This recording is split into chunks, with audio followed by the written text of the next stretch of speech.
What's up, guys? Once again, welcome back to my YouTube channel. I'm your host Larry, and today I came across this interesting video that truly breaks down the Jamaican Patois language.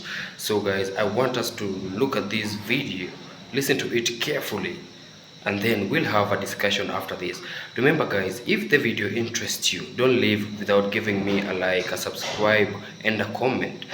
Your support means so much to me. So guys, let's just dive into this video, and then I'll be back with more comments. But first things first, if you're watching my videos for the first time, kindly give me a like, a subscribe, and a comment. So guys, let's have a dive in. Jamaica is an island nation in the Caribbean with a population of only around 3 million people. But it's made a cultural impact around the world because of its art forms such as reggae and dancehall music, as well as dub poetry. Many English speakers have had the experience of hearing someone from Jamaica speak and understanding a little bit of it, but not most of it. And ain't nothing good at all. Boy, them people, they're really wicked, me I tell you. The just take out one eye flower and me I tell you, say, girl, that kill him with lick, me I tell you, say, boy, I'm sorry for you little pitney. God no. That's because Patois partly descended from English, but not entirely. It's an English-based Creole language that developed in the 17th and 18th centuries through contact between African slaves and English-speaking slave owners. The island of Jamaica was first colonized by the Spanish, who brought the first African slaves there, and enslaved the native Taino people, until they were wiped out by violence and disease. But it was after the island was taken over by Britain in the year 1655 that the African population rapidly grew, as the British brought slaves from West Africa to work on sugarcane plantations.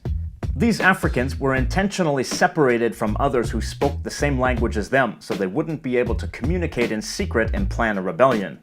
With no common language, they did their best under harsh conditions to use the English dialects spoken by their slave masters. They didn't learn the language formally, and they had to learn the language very quickly, which resulted in the development of a pidgin language. They adopted a basic vocabulary of English words and strung them together using a simplified form of the grammar of their native languages. Eventually, when they had children, those children learned the simple pidgin language as their native language, but expanded its features and use, making it a living language used for all parts of life. That was when the pidgin language became a Creole language. The term patois comes from French and can be used generally to refer to any kind of non-standard speech, but it's also how Jamaicans refer to their Creole language. Not all Jamaican patois is the same. There are various regional and local varieties around the island. One reason is that the slave owners spoke various different dialects of English. Another reason is the mountainous terrain and isolation of the different plantations and communities from each other. When a pidgin language becomes a Creole, it becomes more complex, and new features arise to make the language sufficient for everyday use.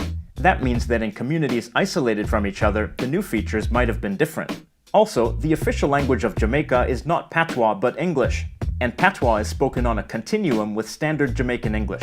That means that in some situations, some speakers will essentially be speaking standard English with a characteristically Jamaican accent, while in other situations, some speakers will mix English with varying degrees of Patois. And at the very casual end of the spectrum, speakers might use Jamaican Patois exclusively. In technical terms, pure Patois is the basilect, while standard English is the acrolect, and in the middle lies the mesolect.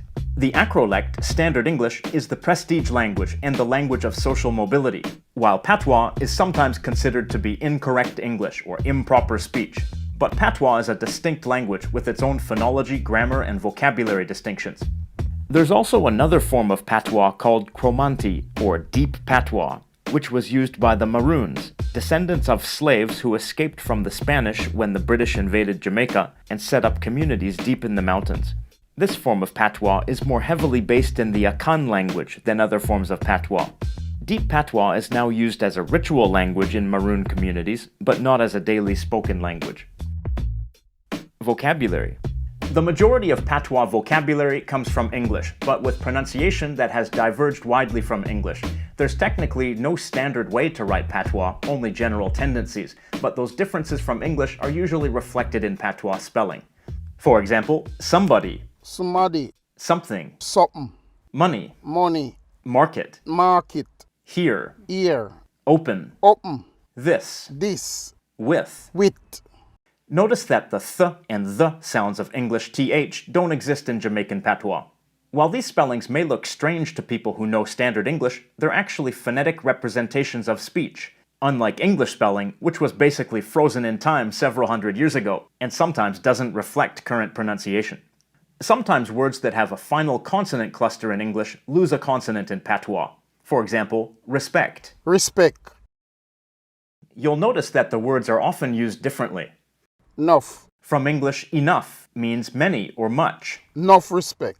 This means much respect. Chat. Is used as the general word for speak or talk. Make. From English, make is used generally for causative meaning, like both make and let in English. Make me tell you something. Meaning, let me tell you something. And notice here, there's a different variant of the word meaning something. There are also lots of words that are created by compounding other simple words. Nose hole. Literally, nose hole. This means nostril. And middle. Literally, hand middle. This means the palm of your hand. Yai water. Literally, eye water. This means tear. Red eye. Literally, red eye. This means envious or covetous. This is actually a loan translation of a phrase in the Akan language of West Africa, ani bere. And that brings us to words that come from languages other than English. For example, the word for eat. Nyam. This word comes from a West African language, perhaps Wolof. The word for ghost. Duppy. This comes from Akan.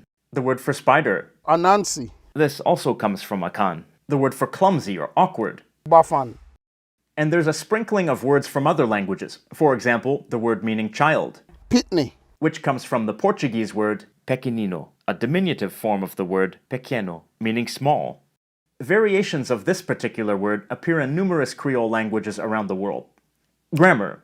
The basic word order of patois is similar to that of Standard English. For example, Me chat patois. this means I speak patois. The word order is subject, verb, object, as it is in Standard English. Him and yam the cake. He is eating the cake. Again, this is SVO. Let's add a little more information here. Him and yam the cake one me bake. He is eating the cake that I baked. This relative clause is introduced by a relative pronoun wa, which is the question word meaning what. In English, it would be strange to use what in this context, but we might use which. Notice that there's a definite article before the word cake, di. This is the equivalent of the in English. There's also an indefinite article, a, which is the obvious equivalent of Standard English a. This word here, a, looks like the indefinite article, but it's not. It's the equivalent of English is. In English, is before a present participle indicates the present progressive, that an action is ongoing. A functions the same way in patois. Placing it before a verb makes it progressive. Instead of a, another word, de, can also be used. Him then yam the cake. This also means he's eating the cake. De comes from the Igbo language, from the word di, meaning to be. A and de are both used as the copula as well, though slightly differently from each other. A is used for equative sentences. Him a the doctor. He's the doctor. De is used with a locative meaning, in other words, indicating location, as in this sentence. Them they are Kingston. They are in Kingston. Here, the word a is not a copula, but rather a preposition, meaning in or at. With adjectives, a copula isn't needed. This here book ya all. This sentence doesn't have the copula a, the equivalent of is in the Standard English translation.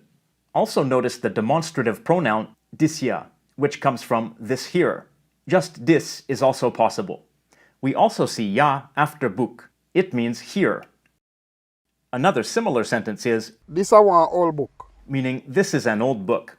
In the first sentence, the adjective is the predicate, so the copula isn't needed. But if the adjective is part of a noun phrase, then a copula is used. One, the number one, can also function like an indefinite article. In this case, it would be strange to have a, the copula, followed by the indefinite article a. One seems a better fit here. Pronouns. You may have already noticed some personal pronouns that kind of resemble English ones. The main ones are Me, you, him, note that im can be either masculine or feminine. we, uno, them, The most interesting pronoun here is uno. because it doesn't come from English. It comes from the Igbo pronoun unu. Note that there is no difference between the subject pronouns and object pronouns in patois. So, for example, me is the equivalent of both I and me in English. There are also no separate forms for possessive adjectives. My car is. Me car. You simply place the same personal pronoun before the noun. For possessive pronouns, like mine in English, the preposition fi, Fi. which means to or for, is used before the pronoun. That the car for me. Word for word, that their car is to me. But in natural English, that car is mine. The preposition fi is also used before verbs, like to in English. In love to big up himself. He loves to boast. Big up is a phrasal verb meaning to give someone a thumbs up or show respect to someone. Fi is not always used before a verb where you would have an infinitive in English. It seems to depend on the verb that comes before. And in some cases, it seems to be optional. Once again, welcome back, and I believe that you've watched the video up to the end, guys. So we've now got to understand the complexity of the Jamaican Patois language, or maybe the Jamaican Creole. We've heard that Patois, or the Jamaican Patois language, partly descended from English, but not entirely. So guys, the Jamaican Patois language, we've heard, rather got to understand and know that it was developed between the African slaves and the English slave owners. They chose to come up with this language so that their masters, their slave masters, their whites, and it's sad to say this, but the slaves were not just only, the slave master were not only just the white people, but there were some black leaders who chose to sell out their fellow blacks just because of some few monies, and or rather a position into power. And sadly again, most of our leaders today still do that. They still sell out their fellow people. We found out that a leader decides to sell out a country's treasure, or rather precious monument. So guys, let's just go back to our topic. Well, we've got to understand that the Jamaican Patois, or maybe the Jamaican Creole language, it was majorly developed by the African slaves and the English slaves. They developed this language so that their leaders, their masters, won't get to understand what they are saying. Whereby we recently had some discussions, and whereby people were claiming that Jamaicans, they don't have the African genetics or other roots, but in this video you can clearly see that they're Jamaican Patois language, generated by a mixture of some African words and English words. That's how they came up with the Jamaican Patois language. And guys, I keep on telling you, it's so much interesting to listen to somebody, or rather a Jamaican to be precise, speak this Jamaican Patois language. You might think that they are very aggressive, but no, that's just how they speak. That's how, or rather that's what makes the Jamaican Patois language interesting. How the words just come out. Like I told you, you can listen to a Jamaican speak this language and you won't get bored, because a lot of people envy Jamaica, a lot of people envy this language. You just don't know how much we wish to speak this Jamaican Creole, or rather Jamaican Patois language. That language is just one amongst the languages that everybody envies a lot. And Jamaicans take it so simple.